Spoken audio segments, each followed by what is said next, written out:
നന്നായി ബാറ്റ് ചെയ്യുമ്പോൾ റൺഔട്ട് ആവുന്നത് എന്തൊരു കഷ്ടമാണ്. ആ അവസ്ഥയാണ് ഇപ്പം നമ്മുടെ CPM നേതാക്കൾക്കുള്ളത്.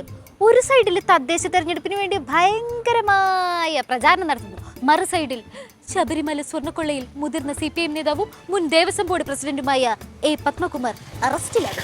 സാധാരണ ഈ തെരഞ്ഞെടുപ്പ് എടുക്കുമ്പോൾ ആടിന്റെയും പശുവിന്റെയും ഒക്കെ കാര്യം പറഞ്ഞിട്ട് 6 മണിക്ക് ഒരു പത്രസമ്മേളനം ഉണ്ടല്ലോ. ഇപ്പൊ എന്താ ഈ കാര്യത്തെക്കുറിച്ച് ഒരു അക്ഷരം മുഖ്യമന്ത്രി പറയാത്തത്? പ്രതിപക്ഷത്ത് സീറ്റിന് വേണ്ടി തല്ലു നടക്കുമ്പോൾ താരതമ്യേന തല്ലുകുറവുള്ള നമ്മുടെ സഖാക്കളുടെ ഇടയിൽ ഭയങ്കര കോൺഫിഡൻസ് ആയിരുന്നു. തദ്ദേശ തെരഞ്ഞെടുപ്പ് തൂത്തുവാരാന്ന് എല്ലാം പോയി. ഇനി ഇവിടെ എന്തൊക്കെ നടക്കൂ എന്തോ. കള്ളന്മാര് ജയിലിലേക്ക് പോണ നമ്മൾ കണ്ടിട്ടുണ്ട്. വലിയ രാഷ്ട്രീയ നേതാക്കന്മാർ, ഒരു മുന്നണിയുടെ ഏറ്റവും പ്രധാനപ്പെട്ട ആളുകൾ ജയിലിലേക്ക് പോകുന്ന വിചിത്രമായ കാഴ്ചയാണ് കാണുന്നത്. പത്തനംതിട്ട ജില്ലാ പഞ്ചായത്ത് ചൂന്ന് തുടുത്തിരിക്കുകയാണ്. പക്ഷെ ഈ അറസ്റ്റോടെ എല്ലാം പോയി. പാർട്ടി പ്രതിരോധത്തിലായി എന്നൊക്കെ ഓരോരുത്തര് പറഞ്ഞെടുക്കണ്ടേട്ടാ. അങ്ങനെയാണോ? പാർട്ടി പ്രതിരോധത്തിലൊന്നായിട്ടില്ല. കോൺഗ്രസിന് പേടിയില്ല അല്ലേ? അല്ലേ? ആരും കാണാനില്ലല്ലോ. അതിന്റെ പ്രോസസ് നടക്കുക. നിങ്ങൾ എന്തിനാ വെപ്രാളപ്പെടുന്നത്? പകുതി വന്നിട്ട് നിലപാട് സ്വീകരിക്കേണ്ട കാര്യം നല്ലോണം പോകട്ടെ. പാർട്ടി ഇങ്ങനെ കയ്യാലപ്പുറത്തിരിക്കണ തേങ്ങനെ പോലെ ഇങ്ങനെ ടെൻഷൻ അടിച്ചിരിക്കുമ്പോഴും ഗോവിന്ദ മാഷിന്റെ ഒരു കോൺഫിഡൻസ് വേണ്ട. അതാണ് വിപ്ലവകരമായ കൊളോണിയൽ ചിന്താശ്രണികളിലൂടെ ഊളിയിട്ടിറങ്ങുന്നതിന്റെ ശക്തി. എല്ലാവർക്കെല്ലാം മനസ്സിലാവണ്ടല്ലോ അല്ലേ? പിന്നെ ഗോവിന്ദന്റെ തൊലിക്കെട്ടി സമ്മതിച്ചു.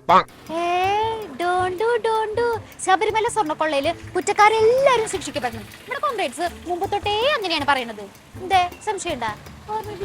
അനധികൃതമായോ ആചാരാനുഷ്ഠാനങ്ങൾക്ക് വിരുദ്ധമായിട്ടോ നിയമവിരുദ്ധമായിട്ടോ ഒരു കാര്യം എൻ്റെ ബോർഡിൻ്റെ കാലത്തുണ്ടായിട്ടില്ല എന്ന് യാതൊരു സംശയത്തിനും ഇട നൽകാതെ എനിക്ക് പറയാൻ കഴിയും. എന്തൊരു സത്യസന്ധനായ മനുഷ്യൻ. മൂപ്പര് നിയമവിരുദ്ധ പ്രവർത്തനം നടത്തിയിട്ടില്ല. ചെറുതായിട്ട് സ്വർണം ചെമ്പാക്കി മാറ്റി. സ്വർണത്തിനൊക്കെ ഇപ്പൊ എന്താ വില? അവിടെ ഇരിക്കുന്നത് സേഫ് അല്ല. അതുകൊണ്ടാ അയ്യപ്പൻ മൂപ്പര് രക്ഷിച്ചതാത്രേ. ഇനി അങ്ങനെയും കൂടെ പറയാൻ ബാക്കിയുള്ളൂ. കോടതി പറയട്ടെ, ഞങ്ങൾ തെറ്റുകാരാണെങ്കിൽ പറയട്ടെ, ഏത് ശിക്ഷ ഏറ്റുവാങ്ങിക്കാൻ തയ്യാറാണല്ലോ. അങ്ങനെ ഒരു തെറ്റുണ്ടായിട്ടുണ്ടെങ്കിൽ ഏത് ശിക്ഷ ഏറ്റുവാങ്ങിക്കാൻ തയ്യാറാണ്. ഇപ്പൊ നിങ്ങളുടെ ഹീറോ എന്ത് ചെയ്യുന്നു? ഇപ്പൊ ഞങ്ങളുടെ ഹീറോ തിരുവനന്തപുരത്ത് ജയിലിൽ അഴിയെണ്ണിക്കൊണ്ടിരിക്കുന്നു. നമ്മളെക്കാളൊക്കെ വേറെ ബന്ധങ്ങളുള്ളവരുണ്ടല്ലോ അവിടെ. അവരൊക്കെ മറുപടി പറയേണ്ടി വരും. എന്തോ കുത്തി പറയുന്ന പോലെ എനിക്ക് ഫീൽ ചെയ്യുന്നുണ്ട് കേട്ടോ. ഇന്നല്ലെങ്കിൽ നാളെ ഇതിനകത്ത് സത്യം തെളിയും. ആ സത്യം തെളിയുമ്പം മറുപടി പറയേണ്ടവരെല്ലാം പറയേണ്ടി വരും എന്നുള്ള കാര്യത്തിൽ ഒരു സംശയം എനിക്കില്ല. കടകംപള്ളി സാർ, നിങ്ങളും തയ്പ്പിച്ച് വെച്ചോ എന്നല്ലേ ആ പറഞ്ഞതിന്റെ അർത്ഥം? കൊള്ളമുഴയാണ് നടന്നിരിക്കുന്നത് നിങ്ങളുടെ ഭരണകാലത്തല്ലേ? ദേവസ്വം വകുപ്പ് മന്ത്രി എന്ന പ്രവർത്തനത്തിനിടയിൽ ദേവസ്വവുമായിട്ട് ബന്ധപ്പെട്ട ബോർഡിന്റെ ഒരു ഫയലും എൻ്റെ മുന്നിൽ വന്നിട്ടില്ല.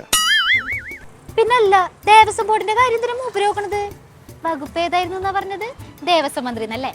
നല്ലതാ. കുറ്റമറ്റ തരത്തിലുള്ള ഒരു അന്വേഷണ സംവിധാനമാണ് നമ്മുടെ സംസ്ഥാനത്ത് ഇതുമായി ബന്ധപ്പെട്ട് നടക്കുന്നത്. ഞാൻ അന്നും പറഞ്ഞു, ആ അന്വേഷണം തീരുന്നത് വരെ, കുറ്റപത്രം സമർപ്പിക്കുന്നത് വരെ നമ്മൾ കാത്തിരിക്കുക. ഞങ്ങൾ കൈ ശുദ്ധമാണെന്ന്. ഞങ്ങൾ എന്തിനാ ഭയപ്പെടുന്നത്? ആർക്ക് വേണ്ടിയിട്ടാ ഭയപ്പെടേണ്ട കാര്യം? ഞങ്ങൾക്ക് എന്തിനാ ഭയം?